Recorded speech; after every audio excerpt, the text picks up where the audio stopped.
It's another night, and we are here in the man cave. This has been an amazing time. I know we say that all the time, and everybody says it, but we're asking the hard questions to these men, and most of these men, a lot of these men, are people that you see on your timeline. They are relationship gurus, relationship experts, but they're single. So we want to ask the same question, and we're going to get into the she shed and ask the same thing. But what we're establishing is that men usually are the one who set the pace of the relationship. They transition the woman from being a casual friend to being a girlfriend. The man moves her up to fiance. And you know what? I want to talk about that a little bit because that's how we see it. You know what? That would be something I will talk about because we feel like that the man is the one who makes the decision when they get married. I'll see if the guys agree, but we're going to have a really great time. Some of these faces you've seen already. I don't think we have anybody who's brand new, but we have the expert in the room, and we have the troublemakers in the room too. Some of them in orange chairs. If y'all know who it is, say yeah, right in the comments. All right, before we start, we also want to encourage you to sign up for our relationship counseling. We've gotten some really great new material that is really good for premarital counseling. So now we have an assessment for premarital counseling as well as what we previously used for marriage counseling. Life coaching, we want to encourage you to sign up and get these courses. They are going to be at the end of September and beginning of October. All the information is going to be in the comments, but let's not waste any more time. I'm going to bring the married man first and introduce you to him, and then we're going to come with the single man and we're going to have some fun. If you have other questions and comments, just put it on. We may not get to it tonight, but we'll sure get to it at another time.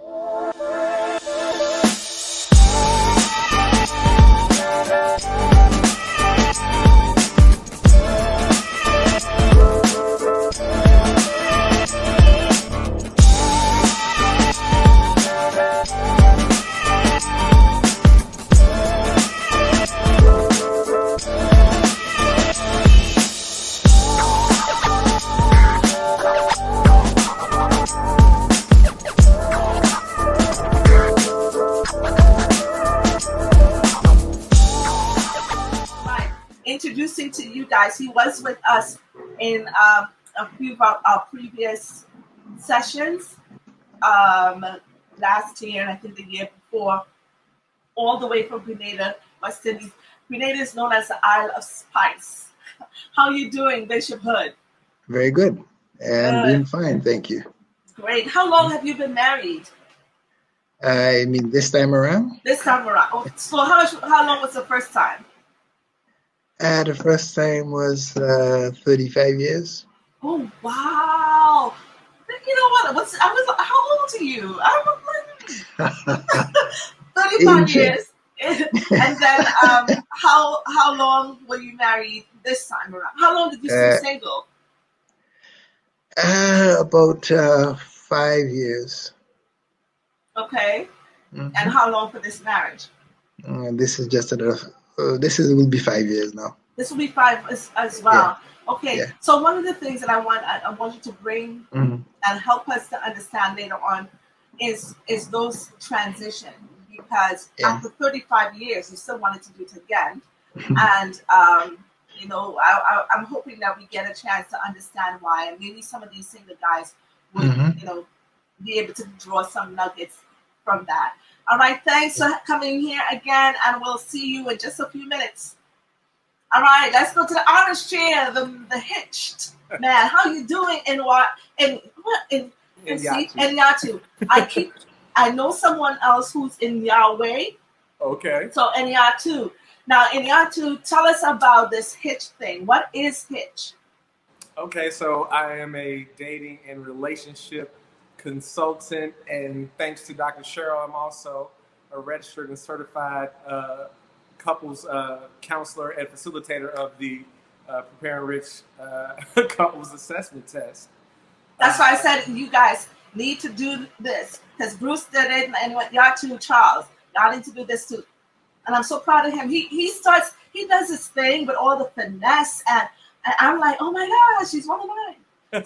So again, tell us about Hitch and how people can get involved with what you do. Yeah, absolutely. My website is thehitchagency.com, and ultimately I offer a number of services. One is one-on-one sessions where I focus on healing and alignment, right? Because you can meet the right person and not be ready. So in order to be in a healthy relationship, we all need to be healed.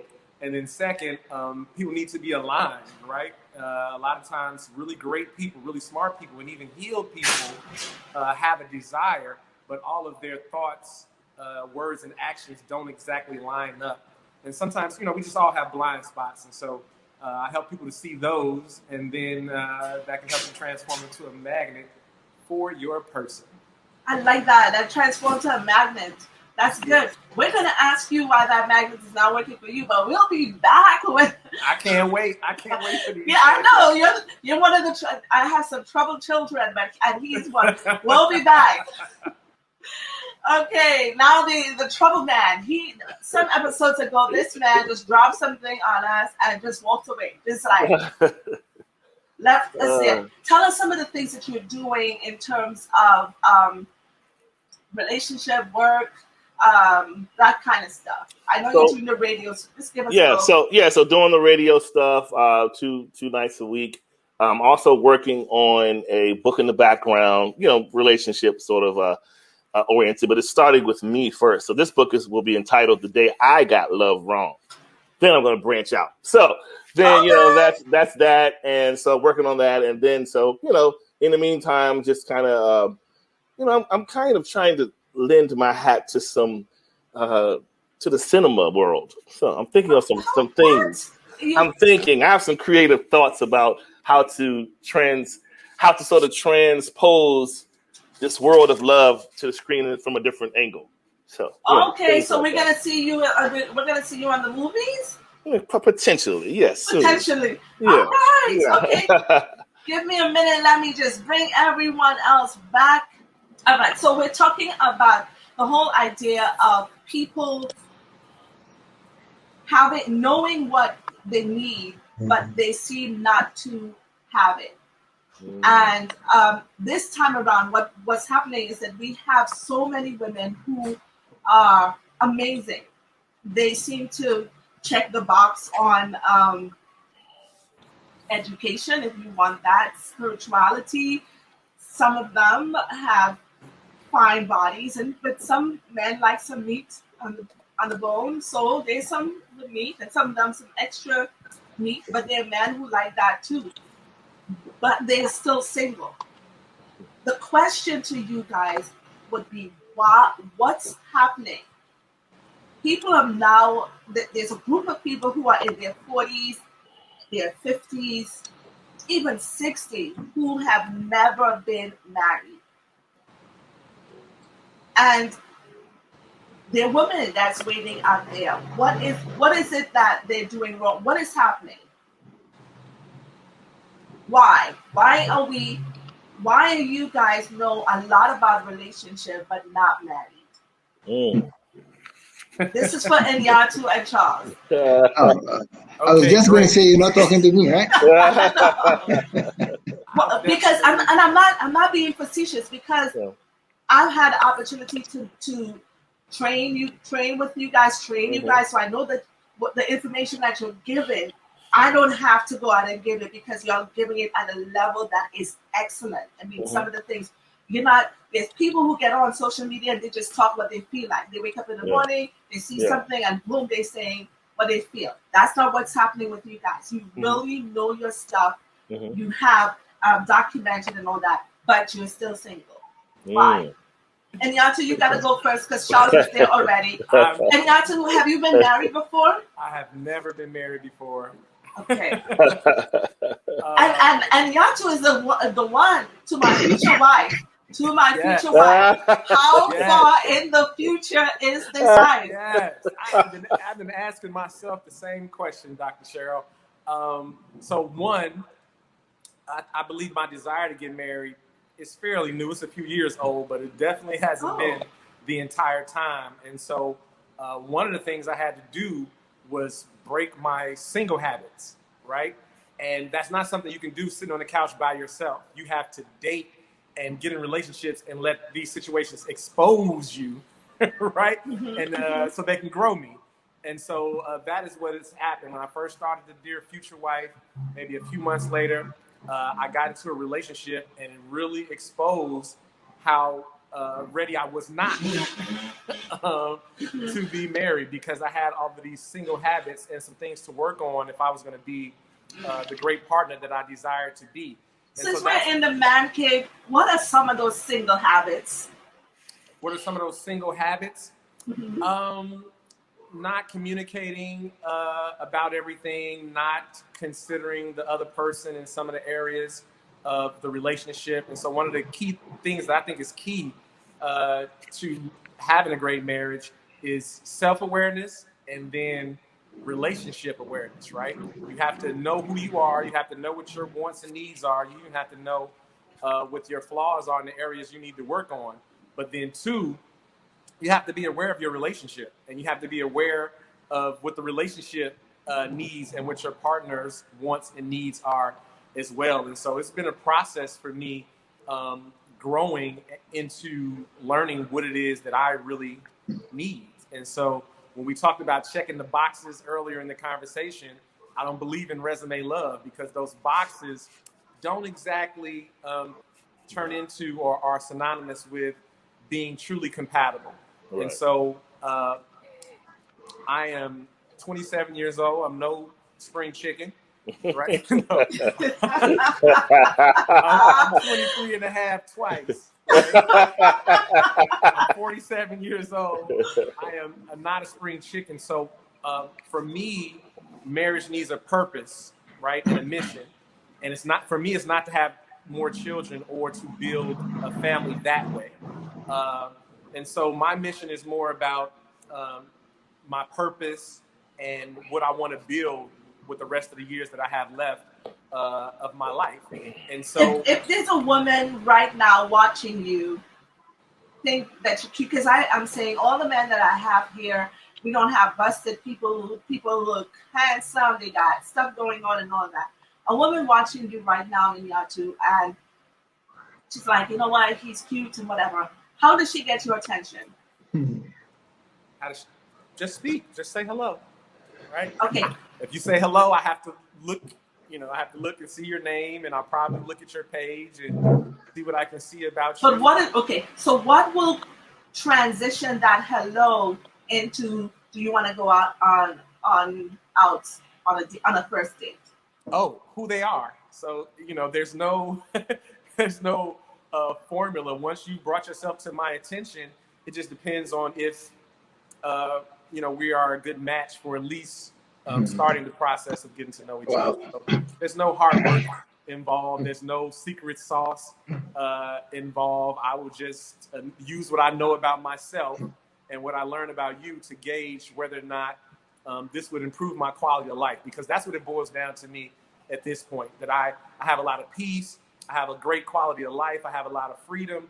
And so if I merge with somebody, my life has to get better. It can't get worse or even stay the same.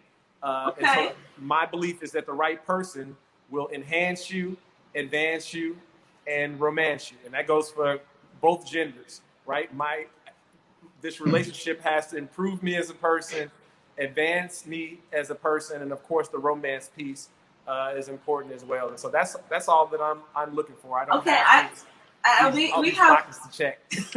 I see Bishop Hood is there, and he's on the other side of it. And I like this because part of my job is always reading people. Bishop, what's in your head before we go to Charles? As you listen to the 27-year-old, wink, what's going on? What are you thinking?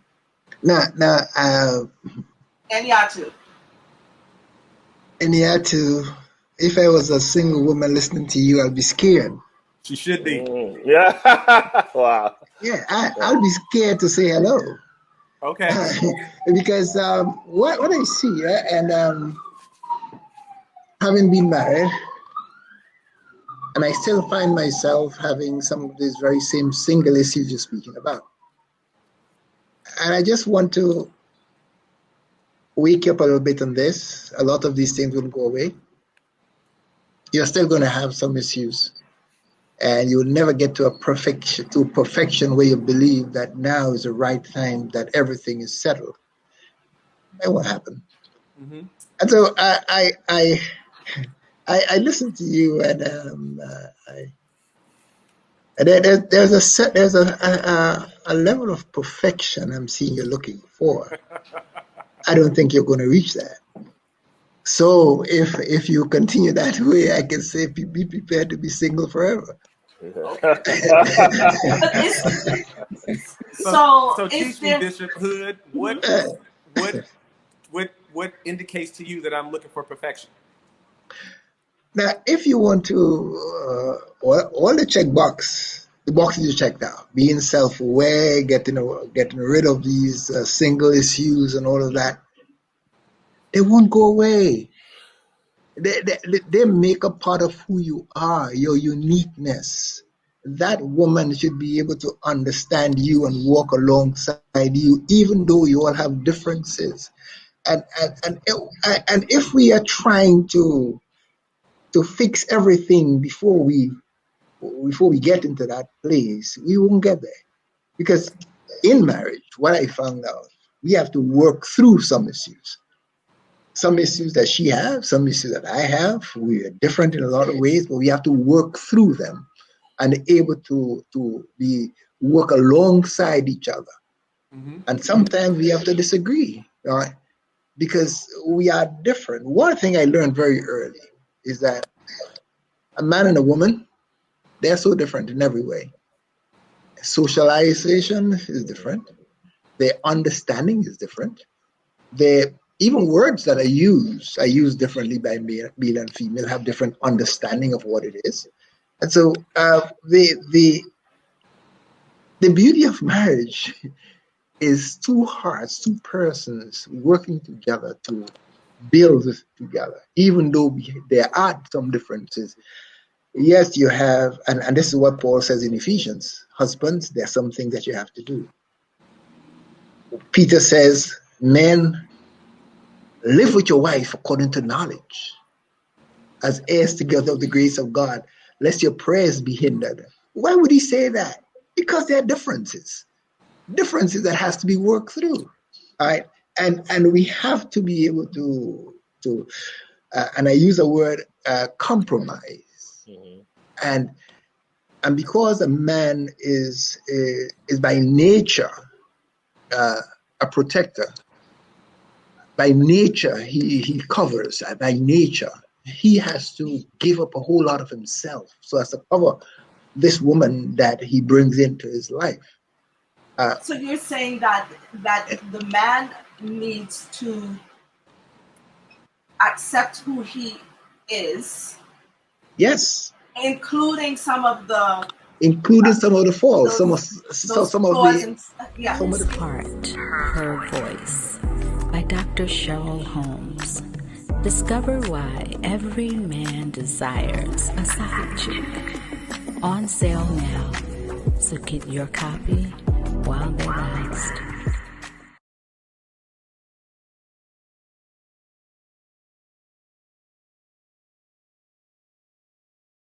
Yeah, because one of the things I heard in the Man Cave as well is that men do not men only, but for the purpose of our discussion, they're not married to the most beautiful woman that they've ever met. Yeah, that's right. Or the most amazing woman that they've ever met. Right. What they do in marriage is that they exercise discipline and they manage their first decision. Yep. So their first decision. And I think, and you have to just clear it up if,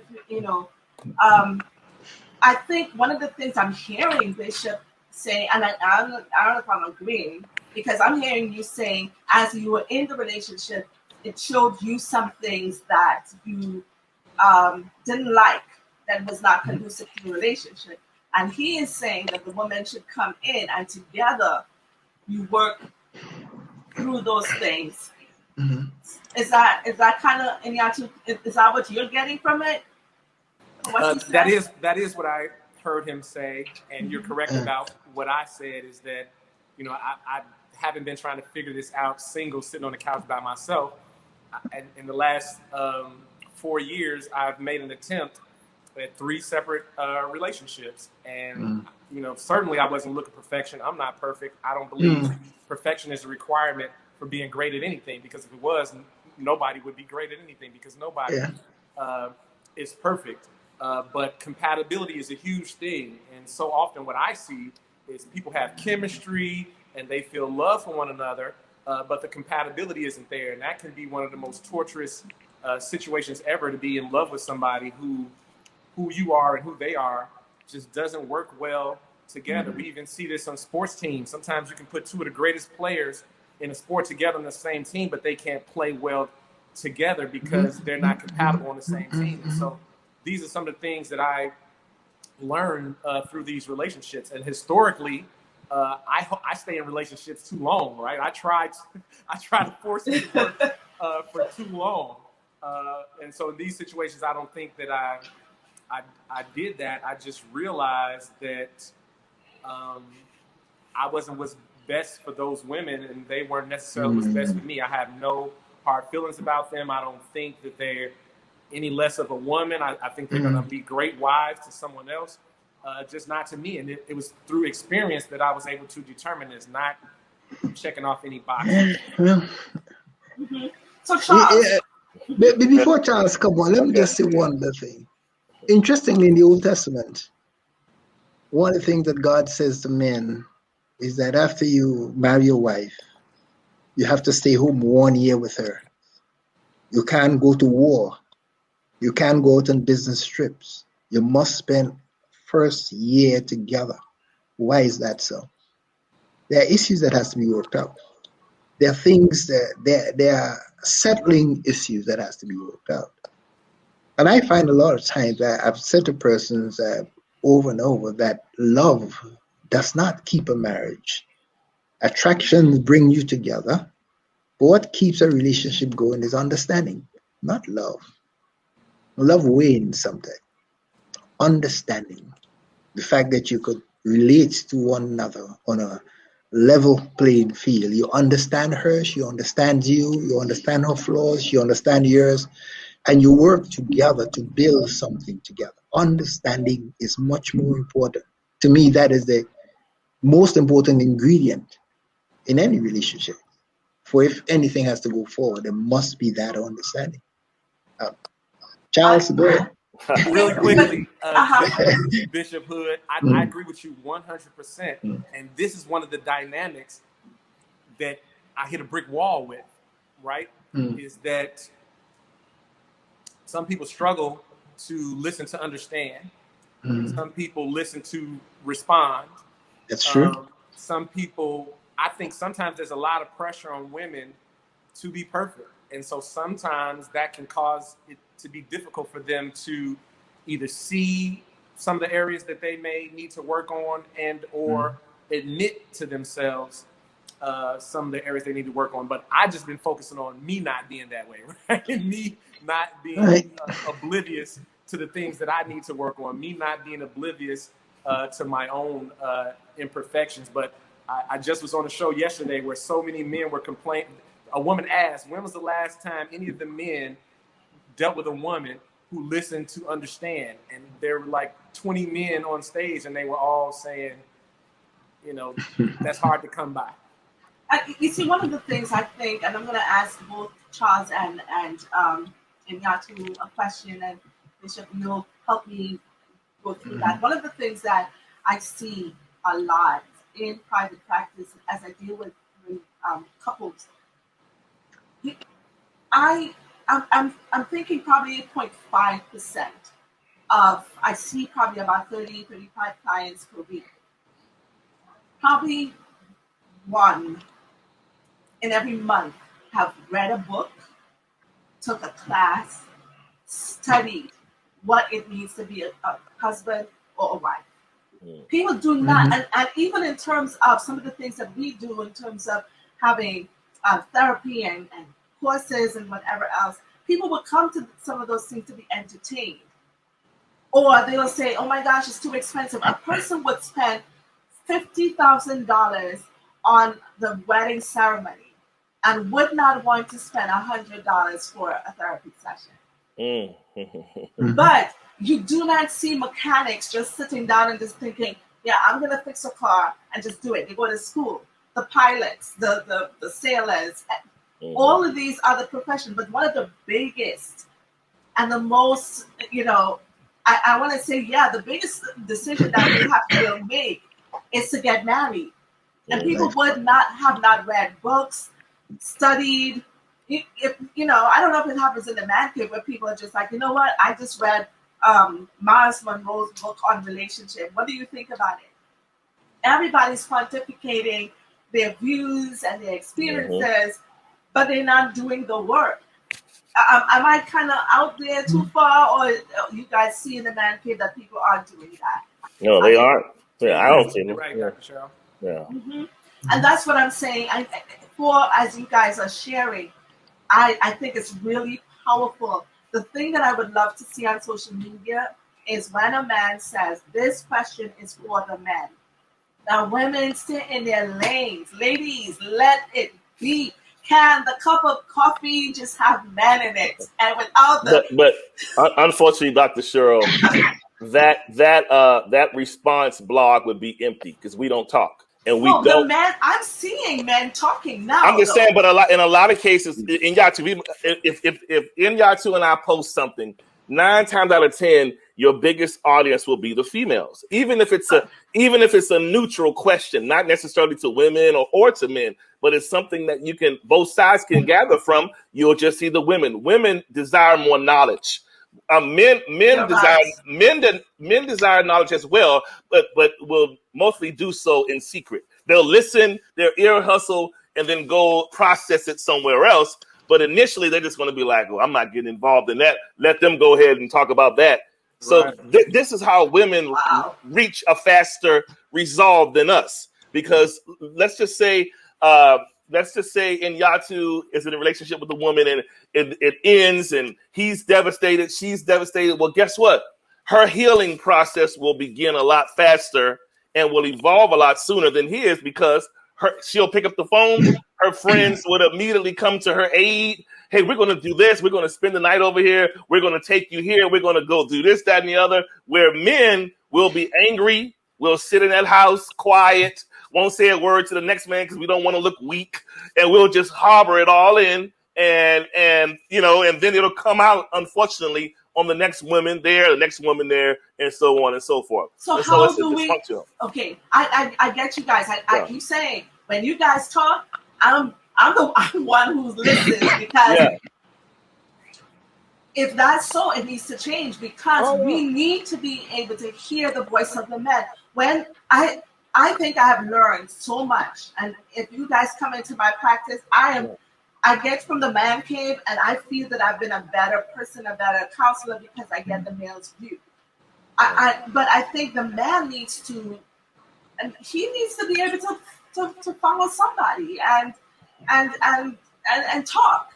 If he's not talking to the woman and he's not talking to the other man, then who is he talking to? Yeah. Anyway, before we run out of great times, my question to Inyatu and Charles. Okay. I've sat in some of the previous shows, and I'm doing the research in it about, and I think Bishop alluded to it. Love and the way we do marriage and relationship is something that we can all attest to that is not working the way that we want it to work. So I think Bishop led off on a great part. I think from what I got from what he was trying to say was in that first year, you need to allow for the process of the blend to take place. The becoming one. Yes, and yes, and this is how you establish the identity of the two of you together. It's like blending as one. So that if you get married too soon and you all just off doing your boss things individually, and you're married in title, but you're not married in spirit. and you haven't allowed for that blending to take place. You're so busy trying to make your name here and make your name there and make money here and there, where you're missing the whole point of the union. Yeah, And because so, 1 to 3, 3 to 5 is the most difficult time. And here, so we're going even further back. We're going into choosing the person. We're going back into that. How would you guys feel, both of you feel, if someone said, you know what, Charles, you know what, Inyatu, you guys are great men, and you have been trying to do this relationship thing and failing. How about I find you someone? I would find you, or a group of people would find you a wife, and it's something like what is on that TV show. You find you a wife, you get married to her, and then we train you about being a husband. How would you feel? How do you feel about arranged marriages in Yatu? From what I hear, they're more successful than. But would you? But would that be something that what would scare you about something like that? What would scare me? Yeah, I don't know that someone is in a position to choose for me, better than I could choose for myself. Well, let's play with that a little bit. Mm-hmm. How successful have you been? I've been a failure. So isn't it time to try something different? You think, you've been doing it for 27 years. I actually have done that before, Dr. Cheryl. Over 10 years ago, my friend of mine, he kept saying he wanted to hook me up with this lady, and I'm like, I don't do hookups. But he's like my brother. He was just so persistent about it for 2 years. And ultimately, me and that young lady met, and it was one of the healthiest relationships I've had, and I learned tremendously from it. But can you say that again? That was one of the what? Healthiest. Oh, okay. So there's some credibility in there. Mm-hmm. I like that. Mm-hmm. Okay. But ultimately, because here's what happens sometimes, and this is something I want to say to pastors. Yeah. And those people who do premarital counseling, do not stop your counseling when the couple gets married. That's right. What Bishop says is true. One of the best things that you can do for premarital couples is to have sessions at least once a month after they get married for the first year. Mm-hmm. If we do that, a lot of relationships will be saved because they know that they have at least once a month. Because that becomes, what happens is that we would default back into the personality and the way that we do things. Because after a while, like we talked about it, the oxytocin, the serotonin, all of that, it's not there. And so when we don't have that motivation to keep on going in the relationship. So I think in Yato, if you had Hitch, someone who was Hitch back then, don't you think that have a coach during that first year or the first going through that relationship, do you think it would have given it a better chance and maybe now you may have been married? I think it definitely gives it a better chance. But hindsight 2020, I wasn't for that woman and that woman wasn't for me. Okay. But I think what you're saying is absolutely correct. Most of us aren't born into situations where we just know how to be in a healthy romantic relationship or how to be in a healthy marriage. That is a learning curve. And we do, clearly we need some assistance with that. So I agree with that 100%, that if two right people come together, that could be an invaluable tool to help them level set the marriage and be successful in the long run.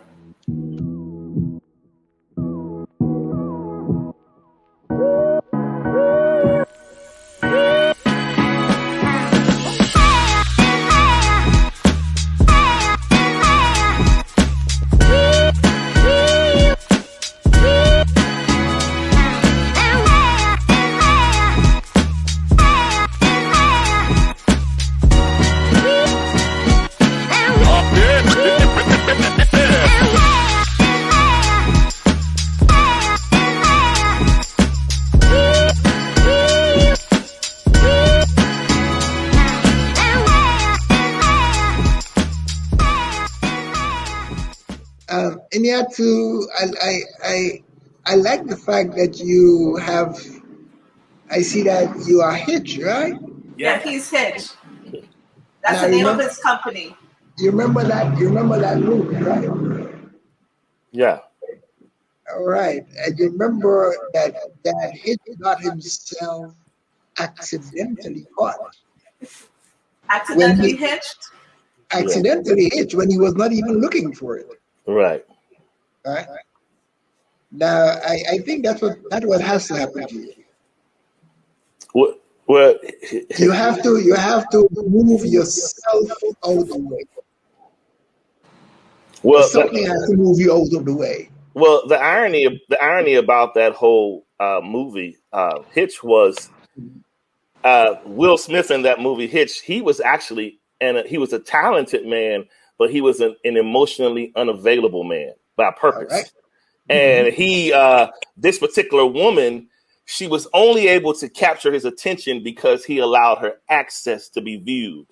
Wow. Yeah. She was in his circle, and other than that, other women were just women that they were props and a part of his scheme, and he Yeah. just played it and kept moving. This particular woman, when he noticed, oh wait, she has a little bit of my deceptive DNA. He began to be drawn and attracted to that, because even though it was a con side of it, it was a point of compatibility. And not Yeah. only was he compatible, he was attracted to her. And so that just blew the whole thing, and it blew his whole cover. And after a while, he could care less about being hitched. He just wanted to be hitched. So Yeah. we just have to wait for the story to end with Eniatu. I think in looking at men and dealing with you guys, I think there's a part of you that you hide. All of us. Yeah, but because we're talking about the men, because women tend to be the one who cry, and she can take that emotion too far. But I think one of the pieces that's missing is that men seem to present themselves, a lot of them, not all, as Superman. And there's no Clark Kent, but Clark Kent is in there, and forgetting that Lois Lane falls in love with Clark Kent. Yeah, but that's Lois. That's Lois. In most But cases, I'm saying, but because Well, but listen, tell him got to. let me finish, because that's not here's even what true. It wasn't even Lois. Yeah. here's the thing. Here's the thing, though. One of the things that have helped me a lot is being able to stand back and say, "Let me hear the man. Let me hear what you guys are saying," because as much as I have my own training and everything else, nothing beats being a man. You guys are not pretending to do this. You're walking it all the time. And I'm saying to you from a female point of view, she needs to see that. And it's not just a few women. It is a lot of women who the playing field would be a little bit more equal, and you would get more success if you show up as the emotional part of you. I'm not talking about how Bruce talks about the alpha man. Yeah. Sometimes there's too much alpha in the trying. Sometimes it needs to just be. If you're hurt, say I'm hurt.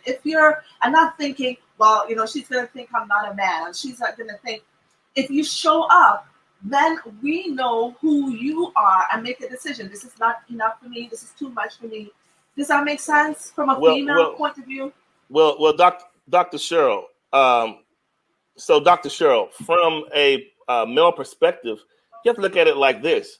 Just as you are saying, there's room for men to be, trained and brought into the husband mindset. The same could be said for women, because there are some women who are not capable of handling the access of a naked man emotionally. I agree. A naked man emotionally if in the hands of the wrong woman, he'll be ruined. That's because she would totally exploit it. He's looked upon as weak. He's soft, this, that, and the other, and he's discarded as just being a solid guy simply because he chooses to bear all. And so you have to be able to trust, just like Samson. putting his head in Delilah's lap. Wrong choice, right? But his intention was to say, I'm comfortable with you. It's just that she didn't have the intent for him. Yeah. So it turned. I agree. I just feel like, and we have to wrap up. Okay. I just feel like there has to be a space for a man to, not just in front of his woman, but in front of his male friends, where he can say, like we've talked in some of the other segments. I thought just came to me. Thought just came to me, and I want to ask the both of you that, Charles and Yatu. Do you have a male person that you could say is an accountability partner, somebody who can talk honestly to you, who can really dig into your soul, that you will be very vulnerable to, very open to? Do you have that as a man? Because I believe that is absolutely important. That each of us needed that. I thank God I found one. I found a man that I could really trust, that I could throw my soul out to. That he can ask me any hard question. And I said to him, I'll be honest with you. Anything you ask me, I'll be honest with you. Okay. I'll be open with you. If we find that man, that helps to change the dynamics of your own life. And able for you to deal with issues that comes your way. And I think that, I don't know if you have one. If you don't, find one. It's important. I think that's absolutely key. And you're right. I think, like for me, I know I have access, right? I have access to one or two or a few. However, it's just, do I utilize that access? I may have at times, but then in most times, I take it upon myself, which, is the wrong thing. But, I could definitely agree with that for sure. Yeah. Yeah, I agree with that as well, Bishop Hood. I'm blessed. I have 3 friends that I've been friends with for over 20 years, and I use them to prevent me from hiding myself from myself, right? I'm totally honest with them so that I'm not hiding myself from myself, right? If I can't say it out loud to anybody on planet Earth, then I'm lying to myself. And so I'm blessed to have some great sounding boards. One of which happens to be married and has been married for 16 years now. That's good. Well, I know you guys are going to come back again. This is so good. We're really, I have so many questions, and I love when I have this kind of dynamic in the room and, this kind of energy. Relationships are difficult, but not impossible. I know a lot of people would not agree with me, but we do not choose our siblings, our brothers and sisters. No one asks us to negotiate, as to what we wanted in the package. And in those relationships, we have great times and we have bad times. But the thing that holds you together is a decision. Because people can be estranged. And so even in relationship, I want to suggest that once we begin it, to find whatever it would take to walk through it. Here's something I'm going to say. I'm going to pick it up at some other points in time later on. I really believe there are few people who would not work together if they work together. There are few people. We get into jobs and the boss is different and the colleagues are different. We make it work. In families, we make it work. In churches, we make it work. Wherever we go on a plane, and if you, like me, travel for 18 hours, we don't choose who's sitting next to us if we make it work. Because we know that there is no out. And so similarly, I want us to really think about, and we'll talk about this at our other sessions, and maybe Inyatu and this group will be there. Is there really a person that I cannot have a relationship with? Is there anyone that I cannot, that absolutely, outside of there being an abuse in that way, but is there anyone that I cannot learn to work with as a partner? I think that's a great question, Dr. Cheryl. Absolutely. I think the word work is huge, Absolutely. right? Because people ride on a plane next to somebody and then they get off the plane, they complain. Man, that person who was sitting next to me, they kept watching TV or they kept snoring, they was getting on my nerves. A lot of people, even maybe most people, hate their jobs, right? So they're making it work as far as they go to work and they make some money, but they miserable and they hate their jobs. And that is what people are trying to avoid. Right. But you can't, there's no place in your life that you can avoid. That's what my parents, because I think we end up single longer because we're encountering those hiccups and we're saying, and there's no learning, there's no workshop, there's no place that we're saying, you know what, our communication is bad. Let's go find someone and do a course on communication. I'm so glad. You 2 seconds. 2 seconds. 2 seconds. They're telling me to wrap up. Let me be fine. I'm glad you brought this up because I like your idea about changing the way that love is or relationship is done. I love the idea of getting a partner, bring that person in. All right. I love the idea because I do believe that there is nobody, if you really want to work at it, there is nobody you cannot love. You cannot build a relationship with if you really want to. If you want to. Yeah. Okay, so we're on the table. We're going to take that up. I know a lot of people would not agree. We take that up. And you know why? Only reason why I say this, only reason why I look like that is because there's a word in the dictionary entitled different. And it's there because people are different. And that's sometimes that's the reason we don't mesh. Right. But because you see, we're different. the science of it now, because that's one of the things I'm doing. Male and female are different. The science of it says that difference is what will attract you because you will not marry yourself. If you meet someone that is 100% you'll be running to the next phase, the next thing. Listen, we gotta wrap up. I'll see you guys on tomorrow night. This has been amazing. My guest tonight was Bishop Hood, all the way from Grenada, West Indies. Charles is in Chicago. And Inyatu, you're in Chicago? Chicago as well. Oh Lord, the trouble people are from Chicago. You sure Bruce is not from Chicago? All right, blessings on you guys, and I'll see you guys tomorrow night. Remember to register for our life coaching and our relationship coaching, and I'll see you on tomorrow. Bye.